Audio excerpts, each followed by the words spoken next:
And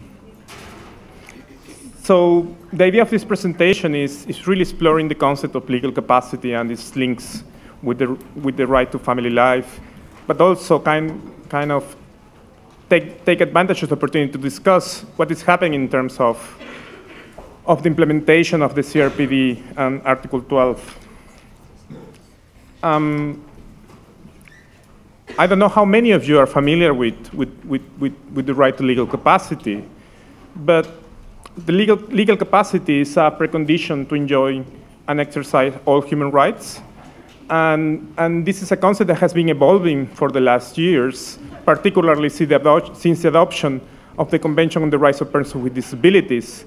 So we understand legal capacity as not only the capacity to hold rights and duties, or what they will call in common law context legal standing, but also the capacity to exercise rights and duties.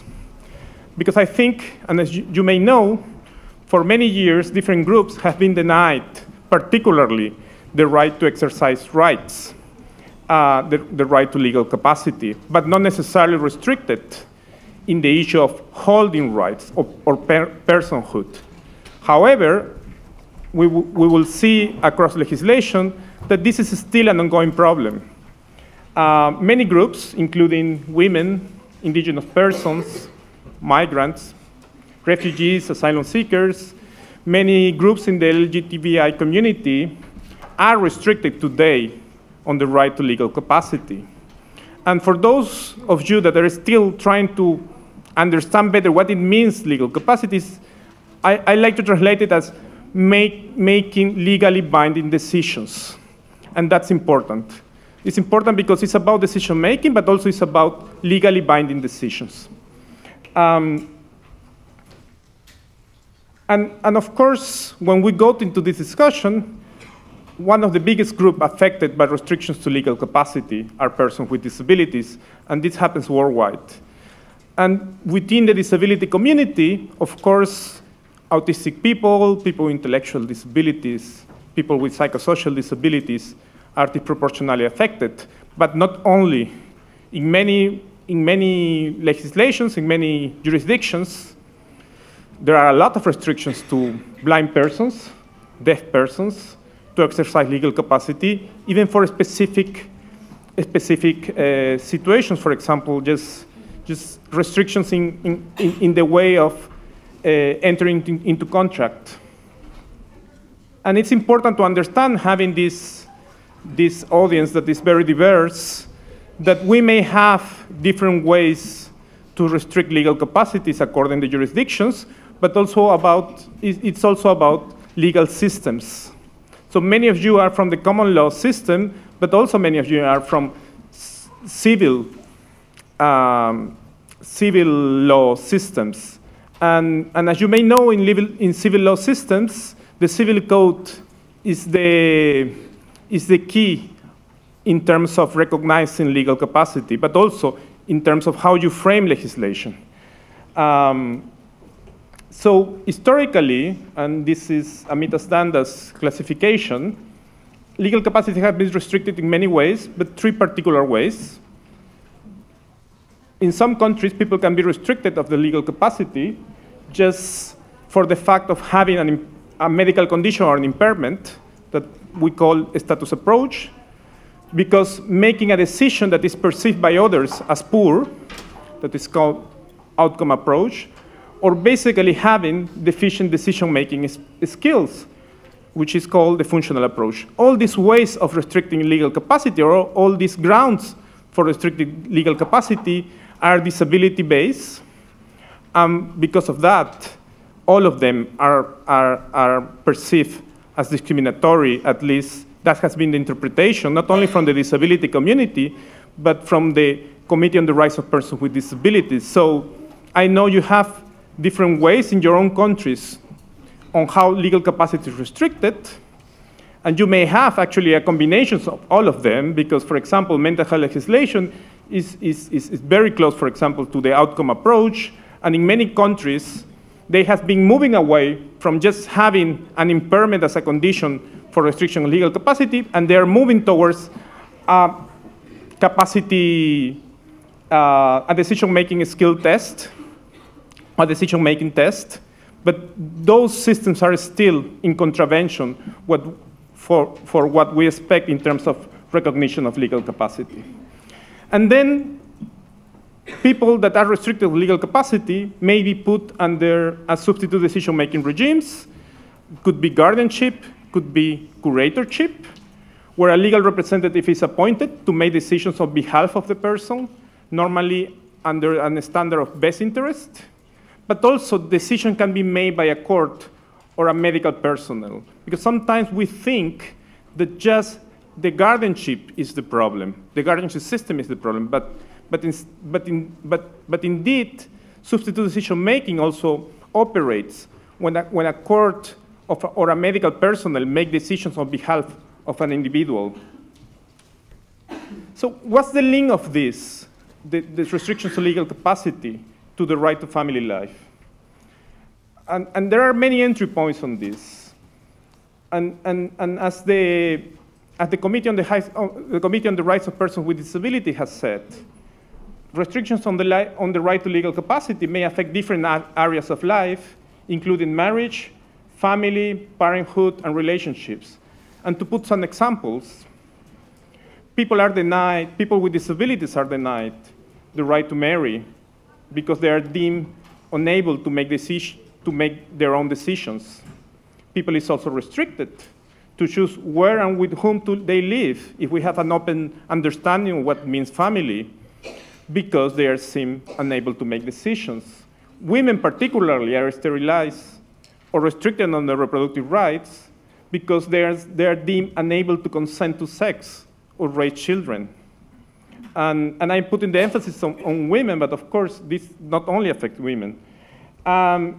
Children taken away from their parents because they are restricted on their legal capacity.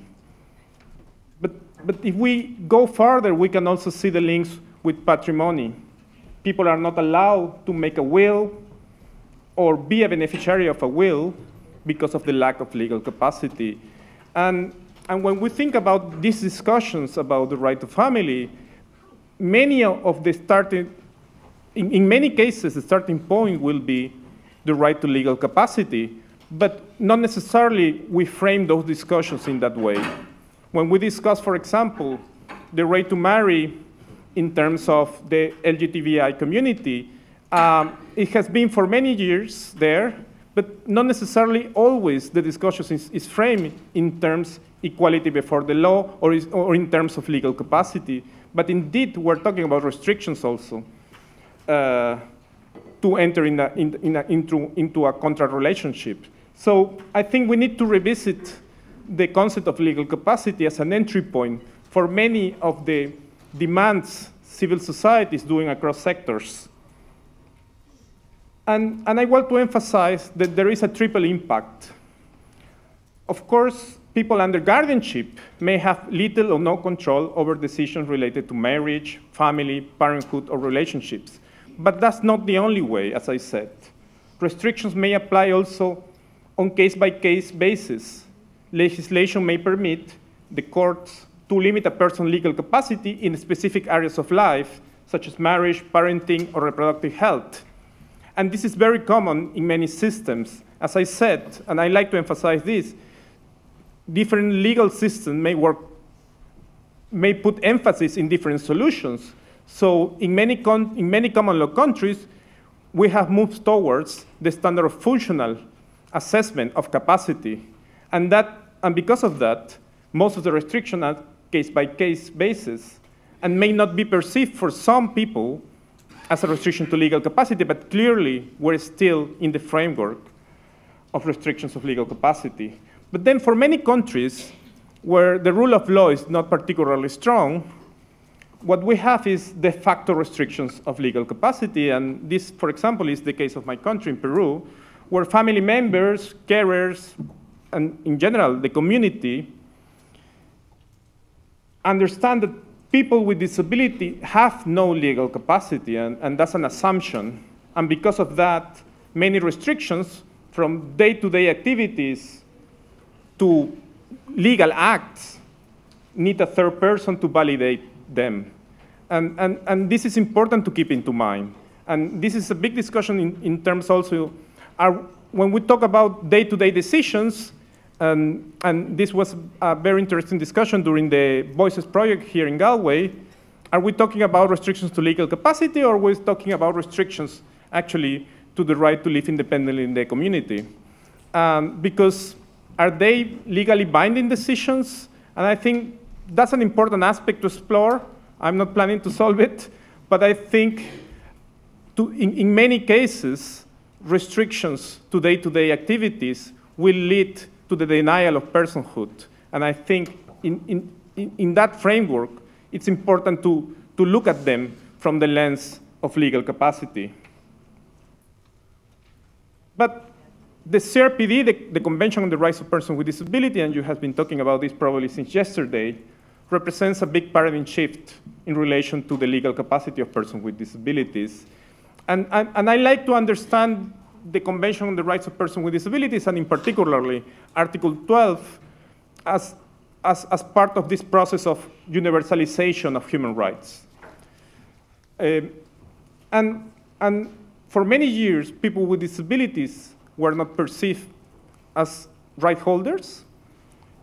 But then, even if perceived, regulation will not be the same.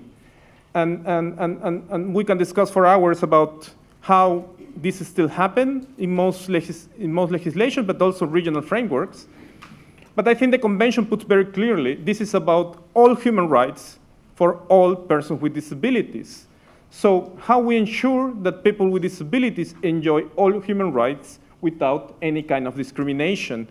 And for me, that's the standard we have to go. And that's what Article 12 achieves, because it affirms that all persons with disabilities enjoy legal capacity on an equal basis with others in all aspects of life. And I think it's important to remember that, because that covers including the right to family life.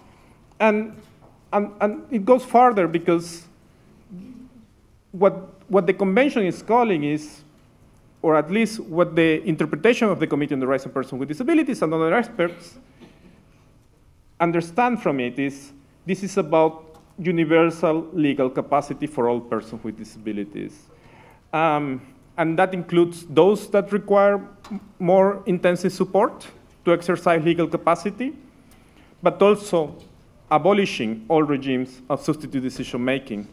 10 years ago, that was the focus of the discussion. I think now less and less we're discussing, at least at the international level, if the CRPD actually requests ending all regimes of substitute decision-making. And it's quite interesting because last year, for example, a very interesting article from the World Psychiatric Association giving up on the argument that substitute decision-making could be permitted in some circumstance, called for let's change the CRPD. We need to reform Article 12 because it doesn't allow substitute decision-making. And of course, many in the disability community was shocked by this argument, but I was so pleased to see the World Psychiatric Association in an editorial recognizing that the Article 12 actually calls for ending all forms of substitute of decision-making, which I think was a triumph of the disability community. But the Convention doesn't end there. The Convention goes further, and I think by underlining the interdependence of the human experience in the exercise of rights, the Convention has this balance between the individual and society. And this comes back from the social model, how society impacts in the exercise of rights.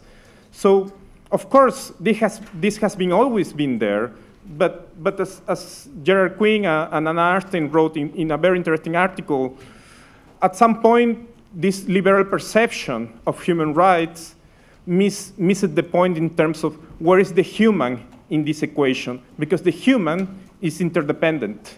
So how the Convention takes back that discussion interdependency of rights, and then frame it in a way that there is no way we can ensure the full exercise of rights if we don't change the environment, or we don't support people also to exercise those rights. So Article 12.3 stresses that persons with disability should have access to the appropriate support to exercise legal capacity, including decision-making. And that's a big change and a big contribution of the Convention to the international framework. And this is not only Article 12. You may find a similar approach in other articles of the Convention, where this is not about a very narrow approach to rights, but actually a deep understanding of substantive equality that means that we need to support individuals to exercise their rights. And I think when you see Article 12 in conjunction with Article 19, it's very interesting to the similarities in terms of the individual and the support that the individual may need. So, but what does it mean, this support for exercising legal capacity, or more concretely, support for decision-making? And this can include many areas, including obtaining and understanding information, evaluating the possible alternatives and consequences of a decision, expressing and communicating a decision, implementing a decision. So all the different ways we actually support somebody to exercise legal capacity. And there are a diversity of support alternatives. And the Convention, as I said, asks for states to provide access to support for the exercise of legal capacity. And as the CRPD committee has said, this means developing supporting decision-making arrangements of varied types and intensity, including formal and informal support. And some examples include support networks, support agreements, peer and self-support groups, support for self-advocacy, independent advocacy, advanced directives. Indeed, there is a body of practice emerging. 2 years ago, with the Office of the Special Rapporteur on the Rights of Persons with Disabilities and some interns from this university, we did a very interesting exercise of mapping practices of supported decision-making. And it was quite interesting to see the diversity of measures and how different measures may apply also better to different groups. And that was a learning that how do you say this? One size doesn't fit all. And I am afraid that has been where states are going. They're replacing guardianship or other forms of substitute decision-making to one great measure of support. But when we see in practice how this is being implemented, especially by civil society and NGOs, you may see a very different landscape of practice. And I think we need to keep an open mind in terms of legislation, how we reflect this variety of support measures in a legislation that enable people to choose. The Special Rapporteur also on the rights of persons with disabilities has been putting some framework in terms of what support should mean. And one of the contributions is that support should be available, accessible, adequate, and affordable, but also incorporate a human rights-based approach. And the Convention on the Rights of Persons with Disabilities in Article 12 also calls for safeguards. Safeguards to ensure the respect of the rights of will and preference of individuals.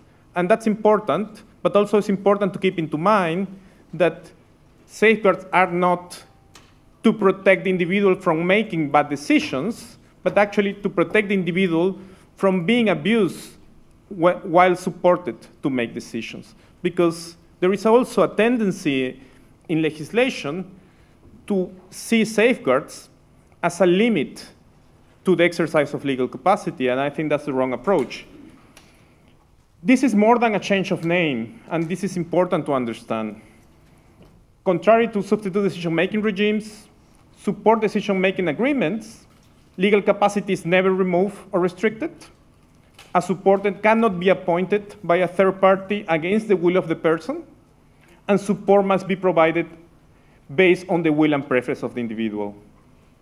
And it's important to remember, too, that legal capacity cannot be conditioned to the acceptance of any form of support of accommodation. That's a worrisome trend. If you don't have a support, you may not exercise your legal capacity, and that's not what the convention was trying to ensure. To finalize, is this a utopian standard? Is this possible to implement? And I think 12 years ago, that was science fiction. But I think it's not anymore. We also did a review of many law reform processes in the Office of the Special Rapporteur. We found more than 30 countries amending legislation to implement Article 12. And I think since then, many other countries have joined the discussion. But I would like to highlight 2 examples, because also they relate to the right to family life. In 2016, Costa Rica ended all forms of guardianship and created this new institution of the guarantor for the equality before the law of persons with disabilities. It's not a very flexible measure, I must say, but still, it's a completely change of paradigm. And there is an explicit reference to support measure for exercising the right to marry and the right to raise a family. In the case of my own country, in Peru, in 2018, we adopted a major reform of the civil code, ending guardianship for persons with disabilities, and introducing different forms of support to decision-making.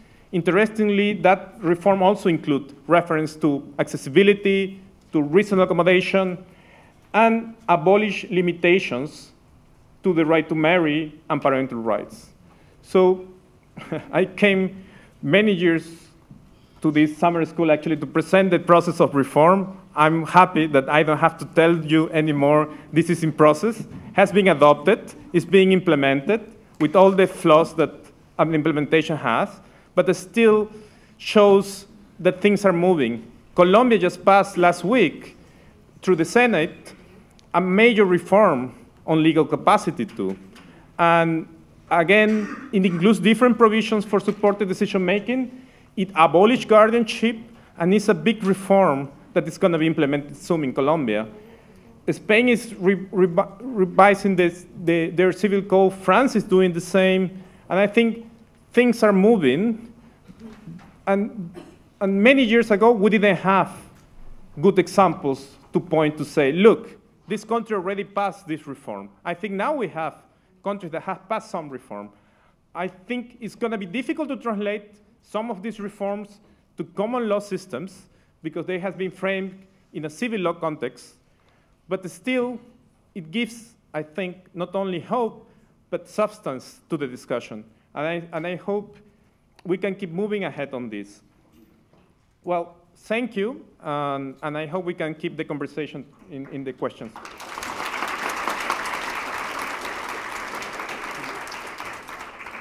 Thanks very much, Alberto. That was a really excellent presentation, setting out what Article 12 means and the steps towards implementing supported decision-making in practice, and looking at the law reform as well. So very useful, I think, way in which to start this session.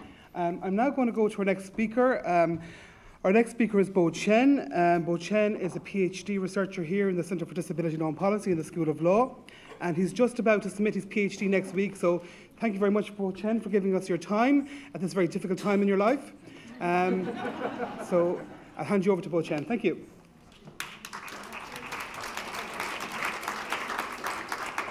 Thank you. It's really my honor to join this panel because, as Charles said, legal capacity is maybe one of the most important issues in the context of the CRPD. However, I mean, if it is a stand-up comedian show, I'll be more flattered because, you know, I have a lot of the excellent speakers as my warming up. Unfortunately, it's not a stand-up comedy. It's just, you know, a summer school, so which means I become a guy between you and your lunch. So that's what they do to me in my difficult time in my life. Yeah. But I'm here because I want to talk about my a case study to basically what the other speakers said previously, because I'm talking about family members' complex roles in supporting or restricting legal capacity under the framework of mental health law in China. And I will talk about three main things, basically. I will have a little bit of review about the background about legal capacity and mental health law under the CRPD. And I will go into a case study of the mental health law in China about family members' rules. And I will, on this basis, I will talk about some general issues and why I found it will be of your interest if you are interested in this topic general. Yeah. So as Alberto said, legal capacity is essentially about whether you have a right to make a legally valid decision for yourselves. And persons with disabilities, their legal capacity is often deprived on the grounds of they have unable to make decisions for themselves. So that's normally under the regime of guardianship or in the specific legislation about mental health law in the world and for, for involuntary mental health detention and the voluntary treatment. So that's the two main forms, not only, of course, but the two main forms of denial of legal capacity.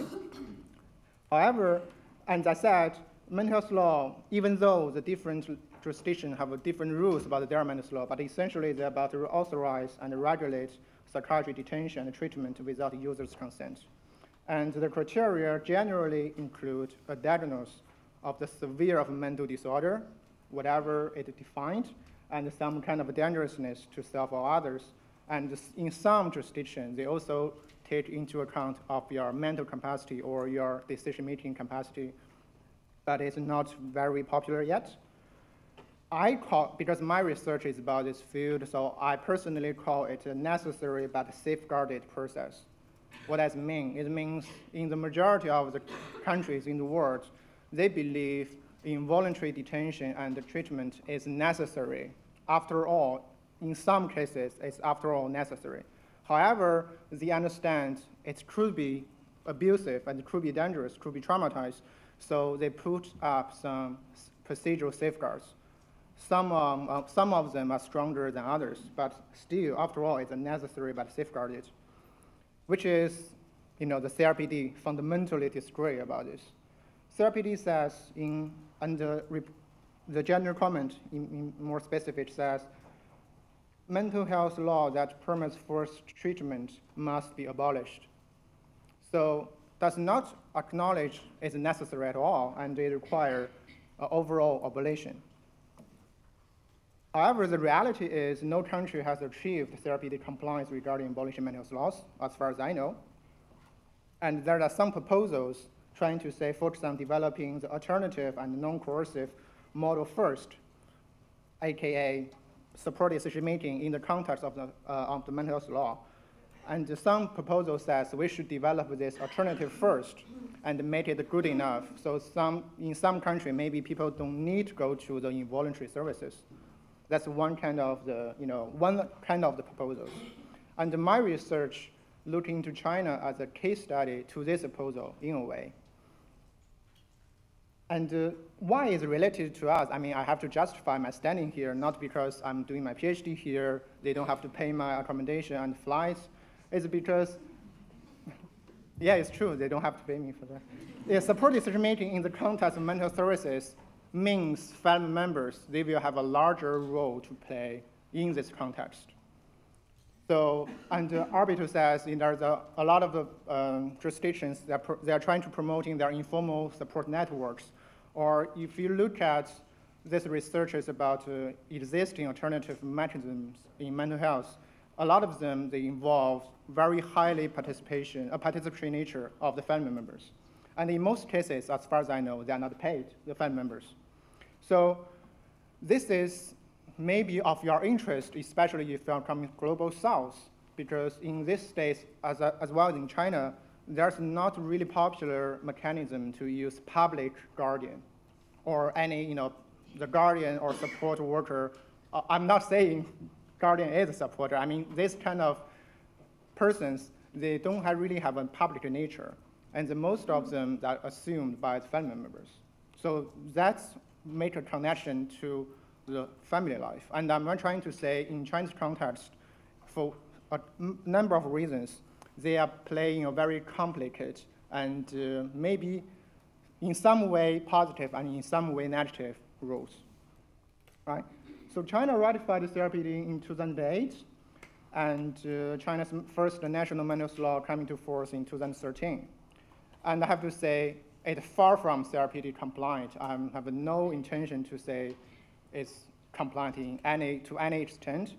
But to be honest, it did take some steps to closer to the CRPD requirements if there is some way to assess whether a country has taken a step to the closer to CRPD requirements. Compared to, I will introduce these new rules, but before the mental health law, in China, the mental health services can be decided by the family members without any requirement of dangerousness to self or others, which means if my guardian or my family members, they believe I have a certain kind of mental disorder, they can take me to the mental hospital against my will. And as long as the psychiatrist approves, I can be put there for like 10 years or even more. Of course, it's an extreme case, but it's logically and legally possible. That's a law before the mental health law.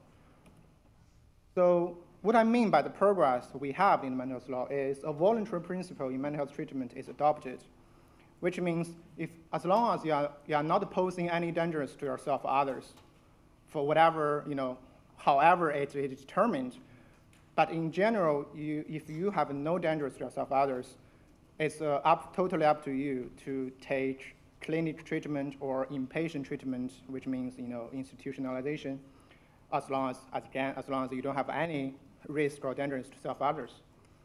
And the detention and treatment without consent is only permissible when you meet a diagnostic threshold of a severe mental disorder and you pose a danger to yourself or others. So that's an exception. However, it's very interesting, they have a very strange decision-making framework I personally have never seen in other jurisdictions. Is if you are a danger to yourself, the family members, they make decision about whether you should put into psychiatric hospital. By contrast, if you are a danger to others, the psychiatrists, they are the ultimate decision maker, right? So this is odd. So that's the law. I understand it's very strange to many of you, it's strange to me, but that's the law. But I'm not happy about what I found in the law. So I spent 3 months back in China I interview psychiatrists, I interview ex-service users, and I interview NGO working with them. And also, I collected over 200 cases within 5 years of the mental health law came into force. I looked up the cases. What I found is family members that are still making decisions. For those decisions should be made by service users themselves, and the decision should be made by psychiatrists. So the very strange and very odd distinction about the danger to self or danger to others has not really played a big role in the practice, really. So I call this phenomenon I call it later, sorry. So if there's no harm or dangerousness, family members making decisions still widely accepted, which means the old practice before the mental health law is still in place. And psychiatrists, they are the most important assessor. Their decision is not challenged by any independent or oversight mechanism. For example, in Ireland, and the mental health tribunal consists of one lay person, one independent psychiatrist, and one lawyer, which is not the case in China. So because there's no external oversight, so I can understand a little bit because as long as psychiatrists and family members, they are strong parties in this decision-making structure, so they make decisions, even though it's not allowed it by law. And the more interesting thing is when the dangerousness is to others, because the law says psychiatrists, you should make decisions. And psychiatrists, if we know nothing about the Chinese mental health law, we should assume that there should be some tension about who should make the decision. Because family members, they may want decision-making power, and the psychiatrists, they may also want decision-making power. So there could be some contested tension there. But it is not the practice. So in practice, still the family members, they make most of the decision, if not all. So why that? They said we don't distinguish these two conditions very clearly because I asked the question in my interview if a family member take a person with mental disorder and that person attack that family member, that's obviously dangerous to others, right? So, but the psychiatrist said we don't distinguish these two conditions very clearly. If a person beats his parents, for example, it is up to the parents whether to send him or not. We doctors can only say what is suitable and what is not, which this is based on our professional background, and you make the decision. The you here means the family members. The decision maker has to be a family member, not the patient himself or us doctors, right? So doctors, they don't really try very hard to take the decision-making authority. And why is the case? I call it, finally, I call it shared authority and silence the service users. What I mean by shared authority, because in the mental health law in the West in general, maybe in Ireland, for example, family members, they don't have any formal decision-making role in the mental health law. If they believe their family members have something, have a crisis, for example, and what they can do is initiate a process. They call some professionals, and they can initiate this process, but they cannot decide on behalf of the person. But in Chinese case, family members, they are the most important decision makers, right? So one participant of my interviews, he's a lawyer, is that he described the relationship with psychiatrists and family members as the two parties of the contract of the commissioned work. It's like I want to build a house, I hire a group of people, and I give some basic requirements, and the psychiatrist deliver what I ask, right? So why that? I mean, we can easily say, the Chinese government, they don't respect rule of law, which is partially true. But if we're asking something behind the scene, if we are not happy about just to criticize they are bad guys, I'm more interested in looking about what made this happen. So in other words, Arbito rest his presentation about the law reform, and my research is more looking into why the law reform does not work. So let's see the three different stakeholders in this framework. Psychiatrists, because our emphasis for today, for this summer school, is about family members. So I will not spend too much time on the psychiatrist part. But I have one thing I need to explain is that even though I call it a shared authority, it does not mean the psychiatrists, they have no authority at all, because they still have a very obvious authority in decide what's real, what they experience your crisis, and who they listen to give the narrative of the emphasis and what matters not.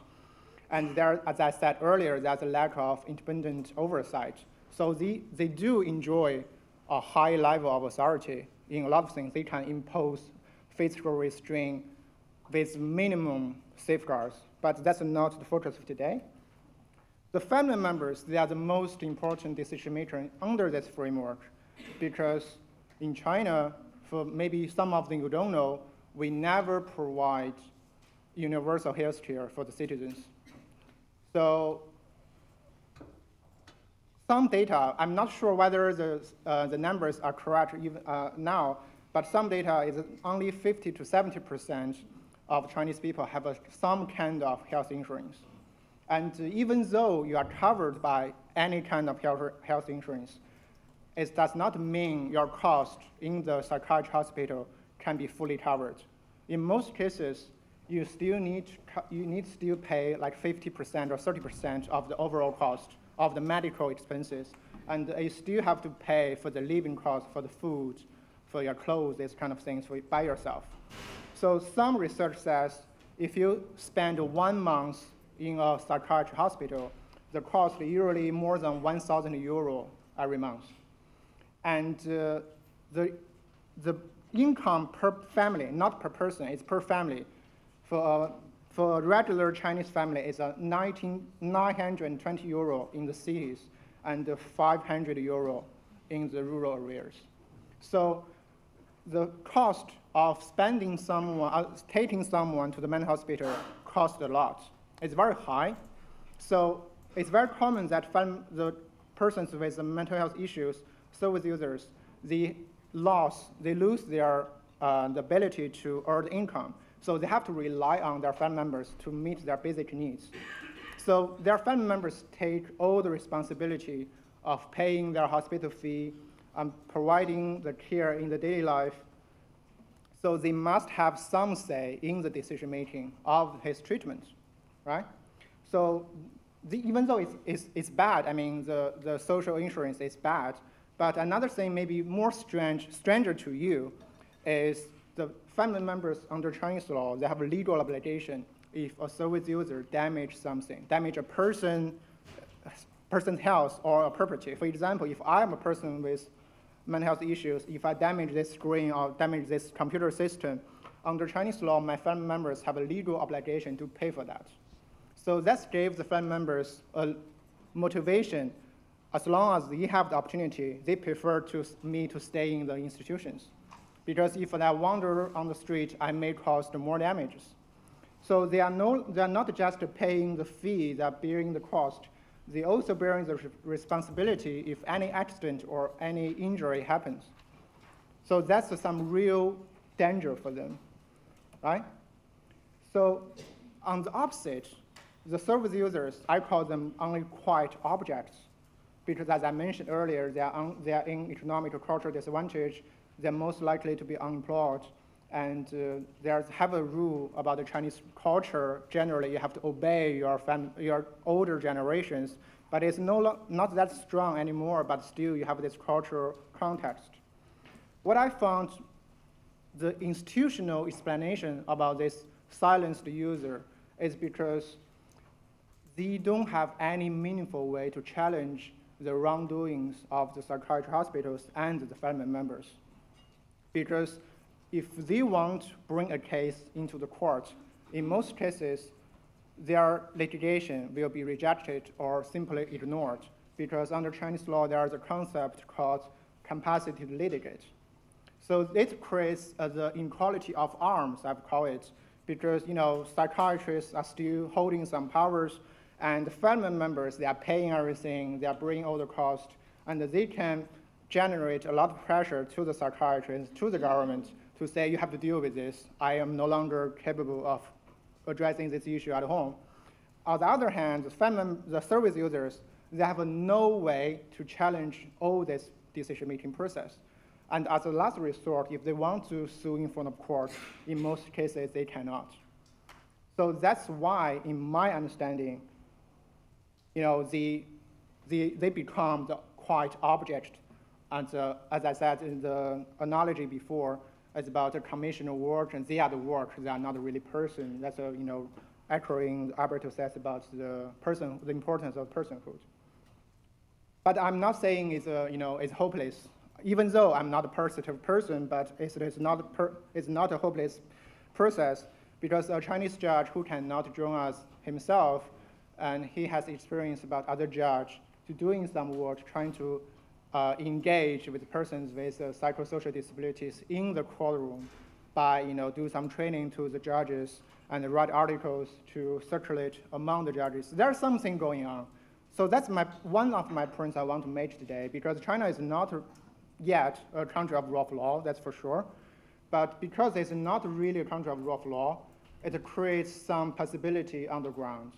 Because Alberto said earlier, in many civil law countries, a person with psychosocial disabilities or intellectual disability cannot marry.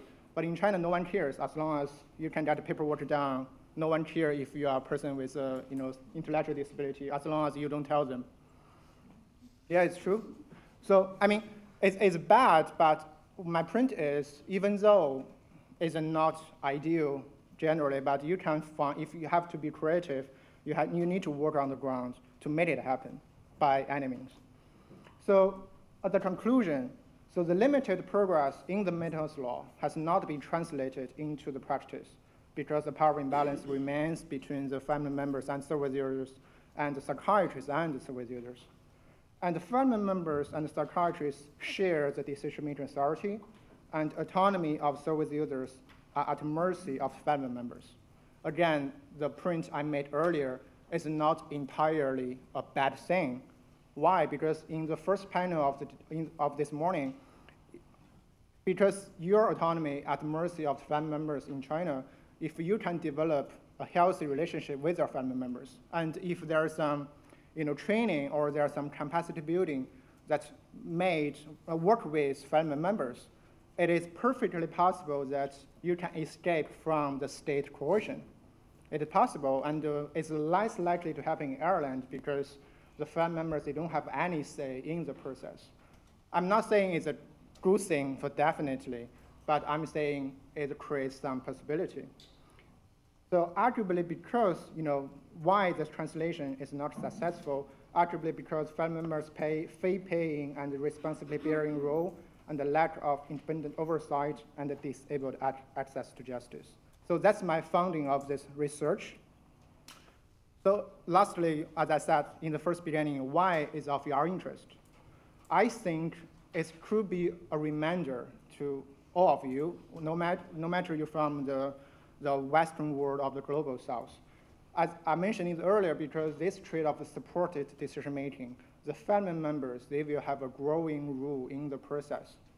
So we have to be alert that we should not allow the states to transfer their responsibility into family members who are not generally get paid, right? And CRPD requires the state to provide access to support in the decision-making, but they don't say, CRPD itself does not say free access, right? So, of course, it's debatable in legal detail, but my point is, as a civil society, we need to be alerted that we cannot make government too easily to transfer responsibility from the state to family members. And I think this is very important to, to everyone in the room who cares about decision-making and the family life. And at the very end of, I'm sorry, I know it's a very serious issue, but I choose a cartoon here. What I mean here, because we share this moment, we joined the summer school, because we share something. We share the green part, we share the leaves. But it does not mean we are addressing the same issue. That's my observation in the first 2 days of the summer school, because a lot of people, they were trying to ask any strategy, or to me, it's more like seeking a solution. And I have to say, if anyone says he or she can offer a solution, they are probably lying. Because there's no solution, because they don't know what their, how do you call it, raw? Carrot? Yeah. So because he or she does not use the size of your carrot, the solution must come from your context. That's what I'm trying to say. Thank you very much.